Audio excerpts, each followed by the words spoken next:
మనం చేసే లైఫ్ మన డ్రీమా లేదా వేరే వాళ్ళ డిసిషనా? లైఫ్లో చాలామంది మనకి నచ్చిన లైఫ్ కాదు, వేరే వాళ్ళు ఎక్స్పెక్ట్ చేసే లైఫ్ని మనం లీవ్ చేస్తున్నాం. ఒక బాయ్ కాలేజ్లో ఫన్, ఫ్రెండ్స్, ఎంజాయ్, స్టడీస్ అంటే ఇంట్రెస్ట్ లేదు. కానీ ఇంట్లో తన ఫాదర్ ఒకటే చెప్తాడు, లైఫ్లో సెటిల్ అవ్వాలి అంటే డిసిప్లిన్ కావాలి. అప్పుడు కాన్ఫ్లిక్ట్ స్టార్ట్ అయింది. Father expectations versus son dreams.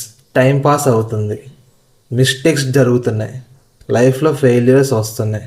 అప్పుడు అతను రియలైజ్ అయ్యాడు, మనకి నచ్చిన లైఫ్ని మనమే క్రియేట్ చేసుకోవాలి, కానీ మన పేరెంట్స్ని హర్ట్ చేయకూడదు. స్లోగా చేంజ్ అయ్యాడు, రెస్పాన్సిబిలిటీస్ అయ్యాడు. ఫైనల్గా సక్సెస్ అంటే మార్క్స్ కాదు, మన లైఫ్ని మనం అర్థం చేసుకోవడం. సో ఫైనల్గా చెప్పేది ఏంటంటే, మీ డ్రీమ్ని ఫాలో అవ్వండి, కానీ మీ పేరెంట్స్ని మర్చిపోకండి. నీకు ఈ రీల్ నచ్చితే ఒక లైక్ అండ్ ఫాలో చేయండి. Thank you.